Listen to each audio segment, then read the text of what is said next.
现在这个英国它的经济物价呀，很不好，就是上涨了大概9%，所以呢，导致了就是老百姓的怨声载道，因为你这个物价通货膨胀以后，他们的生活水平下降，所以这就带来一系列问题。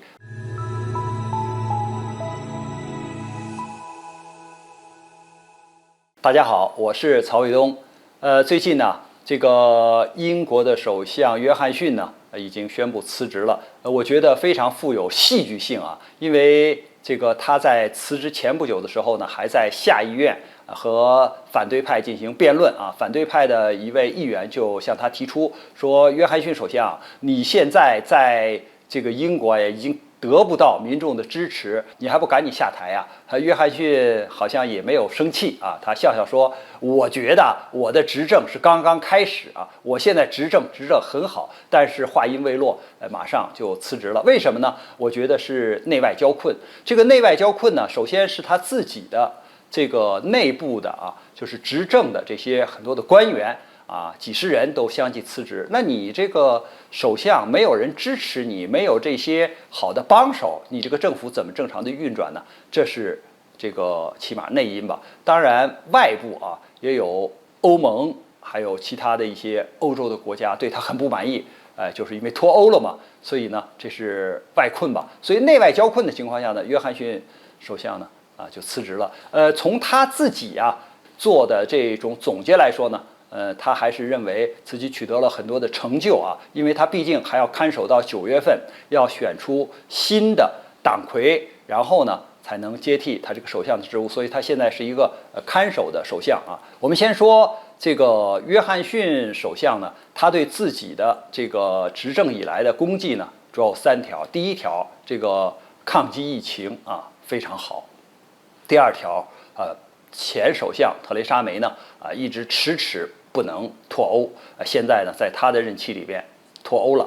第三呢，就是他很好的处理了就是现在世界上安全格局的一些变化使这个英国成为一个世界的英国，也就是独立的一极，而不是像过去只是在欧盟里边的一个重要成员。但我认为呢，恰恰是他所谓的这些政绩呢做得不好，所以才导致他的辞职。因为我们先说这个抗击疫情疫情爆发以后，这个英国它抗击疫情的办法呢是打这个疫苗的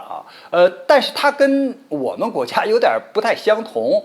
他是从年龄大的人开始打比如说他认为这个养老院的人年纪大的人的抵抗力比较弱，容易染上新冠，所以呢先给他们打。所以你看英国女皇这些年纪大的人，他就90多岁了，先打的这个疫苗。但是我们看呢这个约翰逊首相说我们抗击疫情很好你看现在也没有什么限制了，这个一切经济什么社会上的运转都是正常的了，所以抗击的好。但是我们看连女皇都得了新冠他染上新冠了，包括他的儿子王储他也是染上了，包括这个很多皇室的成员都染上了，所以这个说明你这个环境还是这个很不好那他才染上的呀。包括这个约翰逊首相本人也染上新冠但是呢民众非常不满意，说你让我们居家隔离居家观察那你为什么在唐宁街就是首相府里边搞这个 party 搞这些派对你为什么不遵守相关的规则呀？所以我们看呢他在抗击疫情上他说搞得很好，但是我们从英国民众对他的反应来看呢并不好。那这是一条。还有呢就是这个英国脱欧，国内虽然决定要脱欧了，但是呢现在这个欧盟对他很不满意就是签订不下来谈判的这些条约赔款所以这个约翰逊呢到了他这儿时候就说我反正必须得脱欧好像决定做下来了，但是带来的结果很不好。因为当时英国之所以脱欧呢，实际上它并不是一个绝大多数人，比如说80%人都同意脱欧，20%是少数，或者是70%人脱欧，30%是少数。它不是这样一个，它基本上接近了一个50%对50%。之所以它能够脱欧，是因为很多中产阶级的人没有去投票。为什么呢？你比如说很多大学的老师就讲说，怎么可能脱欧呢？我们英国是个传统的欧洲国家，我们脱了欧，那怎么将来和欧洲的其他的这些国家打交道，我们怎么离得开这个欧洲呢？离不开欧盟这些国家，所以不会脱欧的。所以他们到投票的时候呢，比如说我该教书教书，该上班上班，他不去投票，结果就出现了个什么情况呢？就是这个同意脱欧的人呢，略略的高于不同意脱欧的人。这个结果一出来，你想不脱欧都不行了，因为结果已经出来了，不可能再第二次投票了。所以他的这个脱欧的结果是一个基本上半数对半数，这就带来了一个后果。虽然这个约翰逊首相，他办成了这个脱欧的事啊，他脱欧了，但是现在这个苏格兰很多人是不同意脱欧的，就是你要脱欧，那我就脱英。所以你看，现在他们又提出来，苏格兰要独立，要脱离英国，这是一个棘手的事儿吧？还有一个，就国家要分裂啊，那这就麻烦了。还有欧盟对英国的这个脱欧很不满意啊，所以他们对这个约翰逊首相呢，他的辞职应该说幸灾乐祸，因为这个你不是脱欧吗？那现在看你怎么办吧。你现在这个自己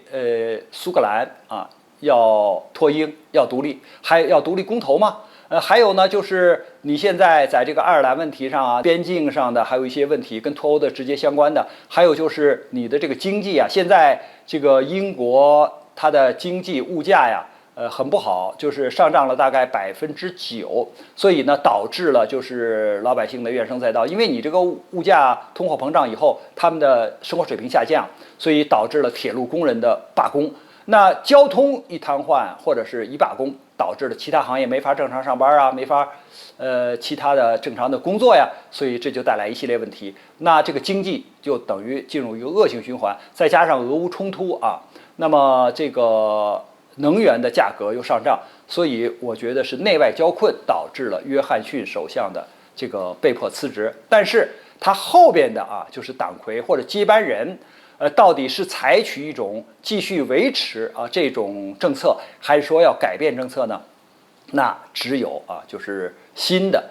保守党的党魁上台以后，我们才能看到啊这个英国到底它会不会改变政策，或者是说呢内外交困这个局面啊能不能够改变了？关于这个话题呢，我们今天就聊到这儿，感谢大家观看本节目，我们下期节目再见。